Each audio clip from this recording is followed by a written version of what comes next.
either proto or coming from that, and then it will like veer into, it goes from that song that kind of sounds like Alice in Chains to a song that sounds like the Smithereens to a song that's sort of psychedelic. Then it's like boom, there's like a song that, like you said, it's like a Blasters, like Americana, like 50s thing, and then it's like a Beatles cover, and then there's like a song that clearly could be an REM song, and because it kept me off my toes, it just was like a grab bag of sounds and stuff that I really enjoyed, but they had their own twist on it, and they were tight was the other thing I appreciated. They were really tight songs, and a lot of these songs were in like the 2 minutes and 45 second standpoint, and whenever an album has songs where I'm like, they could have gone longer on that to me is a big plus. So this one was real high in my if I were ever at the end of this, probably at the end of this third season, we should do like a throughout the 3 seasons, like the great 15 like gems, right, that we did. And if we did that, it would be hard for me not to imagine this is going to be on that list. I would agree with that. They're all going to be post-punk albums. Probably. No, there's some others along the way that I've stumbled into where I'm like, whoa, I think of like in the 60s, like there's a couple that like were like, I had no idea this album was this good or even who this person was, but sign me up. And I think these are some of my favorite moments on the podcast is like, what the heck is who, right? Who are these guys? And then you're like, whoa. Well, and it's such a random reference because I know the war book that this is based on. It's like a war memoir. And I remember reading an excerpt from it for an AP US history class I had way back in the day. Wait, so, what's based on the war book? Guadalcanal Diary. That's War too. Okay. Yeah, so like immediately I was interested by this band because I'm like, whoa, that's something I hadn't thought of in a while. Guadalcanal Diary, like World War II reference. So yeah. Also, that opening bass part in Newborn reminds me of the Offspring song. It was like the same exact bass line. Oh wow, I. That's where the song ends, but I'm pretty sure it just kind of reminded me of that song. Yeah, or like Rhiannon by Fleetwood Mac is like how I kind of heard it a little bit, so. But yeah, this was a strong thumbs up for me. I definitely would give this a thumbs up too. And, if you're thinking like I did that it was generic REM, give it a couple more listens because I don't know why that was just, I was just like, this isn't that. I was just, I don't know. I was just in a bitchy mood or whatever. Yeah. But no, I'm with you guys. I'm positive on it. I think I would need to listen to it more because it didn't hit me right away like some of those other albums like the Soft Boys and stuff did. So okay, right on. Now Midnight Oil, we start with Australia, we end with the Land Down Under as well. That's right. I think I have the first take, but Matt, Men you at Work, numbers that's first. another Australian band yeah good call. They have Down Under in their song title. So yep. All right, so Midnight Oil's Diesel and Dust comes in at number 148 in the 1980s on Best Ever Albums, number 18 in 1987, number 974 of all time. It is Midnight Oil's highest-rated album on Best Ever Albums. This album also did not make Rolling Stone's list. I think that's only Michael Jackson tonight on Rolling Stone, fellas. And Midnight Oil's ranked number 386 in overall artist rankings on Best Ever Albums. So, like, this album is impossible for me to differentiate from. I'm going to pull a Matt here, right? Where, like, I evoke time and space, right? Of when I became aware of this album, a staple of the Matt right here. And the staples for me are the clear vision of a massive hunk of humanity. I found out this week, by the way, that he is nearly 7 feet tall, the lead singer of this band. Oh, really? Bald head. He's a tall dude. He's like I know he's huge. I had no idea he was 6'11", but yes, he's such a striking presence in their videos. And I also remember my dad quite enjoying both this band and this album quite a bit, but he always had to have the caveat of saying, and they're not just a rock band, Jonathan, which is what he calls me, they also have good messages. And like, so it's impossible for me to think of Midnight Oil without thinking of that. And like, vaguely was aware that they were a highly political band. I knew some of the the things they championed, and I remember reading that they'd done an album last year, right? It was about climate change. Oh. And I think that the lead singer was in like Australian government, parliament, whatever it is, and kind of transitioned to that. I did not know this whole album was pretty much a concept album on Aboriginal like Australians. I knew Beds Are Burning was about that. I just thought, I thought they were kind of like a cause-driven band. Like, we're going to do 10,000 Maniacs soon, right? Like, I thought they were kind of like that they had a political bent to, some of their albums and stuff. I did not know they were going to go, like, full concept album about, like, so, I mean, these songs are heart attack serious in terms of their lyrics. They're good, right? But, like, they are very much designed to educate you and be serious. Songs and intense. So it's when that, it's very hard to listen to this album and not put the emphasis on the lyrics. And it's sounding like, Josh, you immediately picked up on this as well. Yeah. Okay, gotcha. Well, I think we all know Matt did not, but like it's it's kind of hard to not now look at songs like Bull Roarer and Arctic World and stuff without knowing that. But as a rock album, I like this music quite a bit. I think there's an essence to his very unique singing voice that's mixed with straight ahead guitar work, I would say, and in some ways it shares some of the hallmarks of the In Excess sound a little bit. Like they have some elements production wise and sonically that's in here, but yeah, the thing that very much separates them is the political messaging. There's some songs on this album like Bull Roarer and The Dead Heart, which I really like. Beds Are Burning. I mean, I've known that song for forever, and that's a fantastic song. It gets stuck in your head, but in a good way. Like it's not intrusive. It's a song that you like, and it stays with you, and it catches your attention too. I would have liked a little bit more variation in the general palette sound-wise of the band. I think sometimes it felt like they were like in the same pocket on each of their songs. But with that being said, I found this to be a very enjoyable album, and it was taken up a little bit for me in that I enjoyed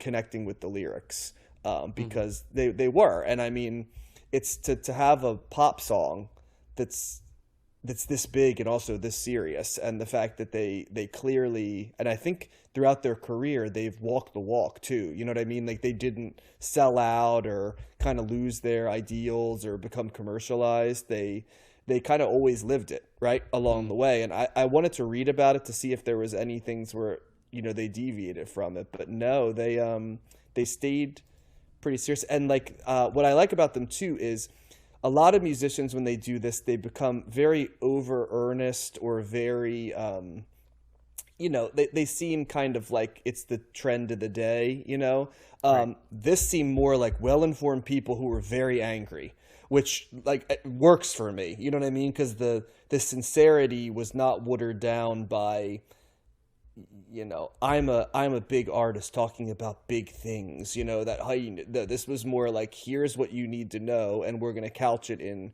rock music, but we have a greater mission, but it's not necessarily to inspire you, right? It's more to like tell you about the world a little bit. It's like almost like they're passionate about that stuff first, and they figured music was the way to express it's a little like The Clash. Exactly, Josh. That's a great way to put it. And I feel like it's got a little bit of The Clash that way, right? Where it's like, we're going to tell you about the things we think are important, and we're not afraid to go obscure topics. And, whereas I think The Clash, always the music was right up there as important as the messaging. Yeah, that's a great way to put it, Josh. I felt like it's like, we've got a message, and oh, by the way, we happen to be a pretty good band, and we're going to put those two things together to spread the message. So so I enjoyed this album.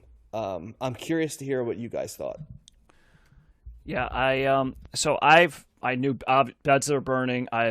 From the moment I heard that song, whenever I heard it the first time, loved it. That was always a song. My brother had this record, and I remember he had it on CD, and I remember just like taking it and just listening to that song, or like I never listened to the record. I just wanted to hear that song. The chorus you know? is so like it's catchy. so good, and it's got the bass line on that is just badass. John, talk about cool, just like yeah. Well, I love the lyrics. The Western desert lives and breeds in 45 degrees. The time has come to say fair's fair, to pay the rent, to pay our share. Like that's great fucking wordplay right there. And it's the least amount of words to say something profound, which I appreciate. So yeah. I thought he was talking about like his apartment. No, not at all. No? Okay. But no, so it's a great, chorus.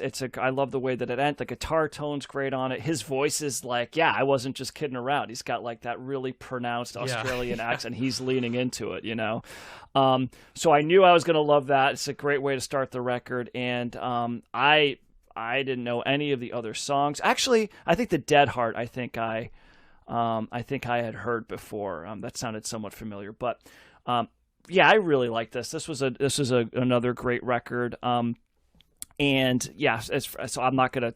The lyrics did not. I didn't, again, surprised, didn't pay attention to them because I'm just into the music. You were curious about what the titles meant. No, that's the thing. And that's sure like how I will never understand that. I know. I will never understand how you have no cognitive interest in lyrics. It's weird. I just don't. I'm like, what does a song do? And it makes me like probably makes me one dimensional, or maybe more one dimensional as a listener. But it's just I don't know what to tell you. And it's not like I can never get there. It's just that I have to. Like, you never hear something that someone says and you're like, I'd like to find more about how that no? Or what? The fifth song is named Warakurna. What does that mean? I've never seen that word before. Yeah. Nope. I don't know what to tell you. I appreciate your honesty, because a lot of people would fake it, but I wish there was some sort of like cogent like reason. Well, can you commit to that? Like in the future, just go, I'm gonna listen to like I'll give you a hint. Like we're gonna have a couple acts that are coming up, Matt, that like Suzanne Vega and 10,000 Maniacs. It's like you're gonna have to like listen to some of their lyrics to truly understand these people. So how many 90s bands do you like that you've never listened to? All of them. What do you like? It doesn't. Because this is an inner circle. Like lyrics are like like what makes this band Midnight Oil is the lyrics. So like, do you want me in the future to like, if I stumble across a album that's particularly connected to lyrics, and Josh and I get to the same place always. I don't think I have to text Josh, right? But like, do you just want me to text you, Matt, and go, on this one, read the lyrics as you're doing it, or will it not sometimes make a difference? Maybe slap me in the face with it, like, because that's I think what I need. Okay. I don't know. I might just open up a new world for you. But even like something like go back to Beds Are Burning. So I never knew I never thought about what that song was about. I never did until this week, and I started. The chorus itself like is so evocative. It's like remarkable to me. Yeah, but I am so into the song, like the music, that like it's so funny. It sounds cool. His voice is awesome. That's enough for me. It does. I'm an idiot. I am an idiot. I don't know what else to say. But having said all that, I love the energy of this record. I loved, and I see what you're saying, John. John, you're saying it's like, I wish there was more variety. There was enough variety on here for me. I think it's a song like Arctic World and Whoa, so they're slowing it down, they're building it up. It's very anthemic. Like I loved Sometimes. I thought that was, and actually I thought that this album ended with Gun Barrel Highway. I like that but song. That was good. it's like a bonus. I think it was or maybe it was on the US CD.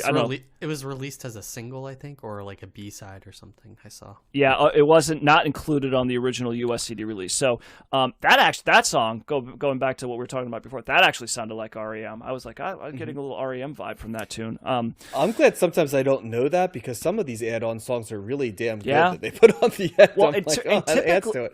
And typically, like I don't want to listen to more than what the album was, because especially sometimes when it's like, here's an extra 8 songs, and it's like, well, now the album's an hour and a half long. I don't want to do that, but it seemed to me as 11 tracks at like 44 minutes or whatever. So I'm like, that's so I didn't look further into it. It seemed like that was right. But in my experience, like if an album is a certain amount and then they tack one song on it, like a random song, that is almost always a good song, because it's usually some sort of single or recognizable song that's there. So like I will take the plunge on that.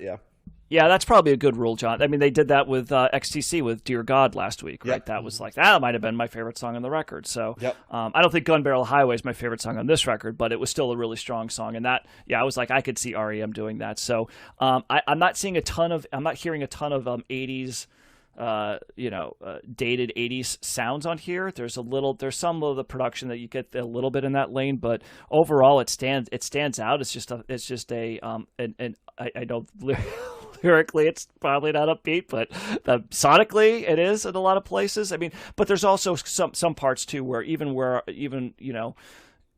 be upbeat in some parts. Like, is it the Dead Heart where they go like they throw in like this kind of sound, and it's like this menacing sound that kind of enters it as well. So it definitely sounds serious at times, but I don't know. I think the musicianship is just great. The melodies are great. And it was a fun it was a fun listen about like all the genocide that was happening. There's hope on this album too, but it's serious. You know what I mean?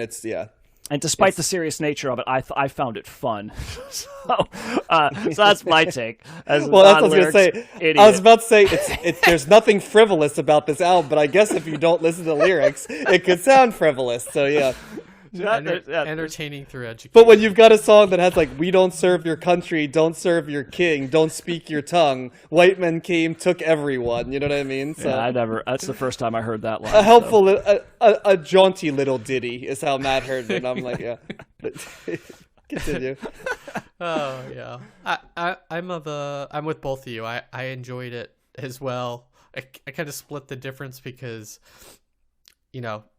as soon as I had not heard anything other than Beds Are Burning, and then once I was like, why are the beds burning? And then once that was like the first clue, and then I just started like paying attention to kind of what was going on and what was happening. And a pretty good question to ask, Josh, when you're hearing the time has come to say fair's fair. It's like, what is this Beds Are Burning thing? Yeah. So sorry, man, I don't mean to keep leading into that. From song to song, it was me, hearing what they were talking about in the larger scope of things, and reading a little bit after about it. But yeah, I thought it was a solid album musically. I'm kind of with you guys that it's like pretty standard kind of guitar based rock. I like that they have multiple people singing backing vocals and harmonizing. And my second favorite song was the Bull Roar song, when they used the Bull Roar to start with. Yep, mine too.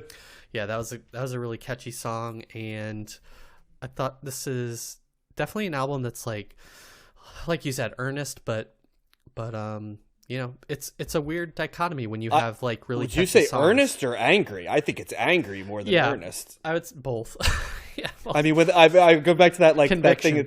This is not Buckingham Palace. This is the Crown Land. This is the Brown Land. I'm like, woo, that's. Yeah, there's a point of view, Yeah, and it's kind of rare in all the albums that we've listened to that there's a band that's taking this strong a stance, I think, and in trying to convey a message so strongly and clearly throughout an entire album, and also, this is definitely one of the stronger concept albums that we've listened to. Some bands say concept album loosely, and it's kind of tongue in cheek, or they said that after the fact. But this is clearly a whole message wrapped up in 11 songs.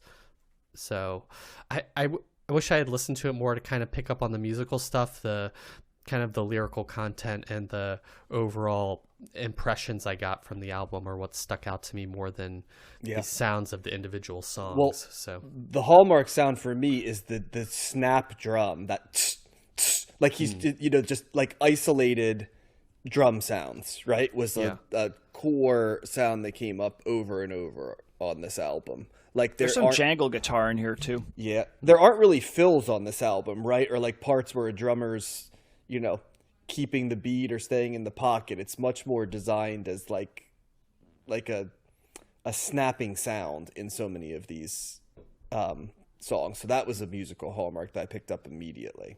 Yeah. Along with his voice, which is so distinctive. Yeah. But yeah, good stuff. Not my favorite album this week, but definitely, 2 or 3 of the 6, and definitely listen to it. And by listen to it, I mean also read the lyrics. And maybe I should have done listen to the music the first time, like do the Matt run through, and then take a deeper dive, perhaps, if you're interested.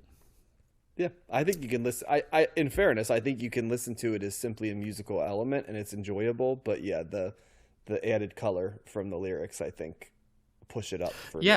Yeah, I agree. Not to knock Matt, like if the album's strong enough that you can enjoy it musically, then I think that's a pretty strong recommendation. All the albums I enjoy are.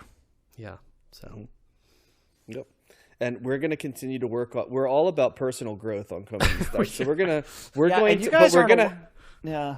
We're just going to start directing you to it, Matt. Like, not biasing you, but lyrics. I'm going to kind of just say, like, in text form, I'm going to say, one of the listens, Matt, use the Spotify microphone at the bottom. And when you're listening, just read the lyrics along with it. Yeah. And it is, I used to be able to have the excuse of, like, well, sometimes it's hard to hear, like, to make out the words, because it's not, they're not always clear, right? Sometimes they're jumbled, or it's like the music's overtaking and I can't really make it out.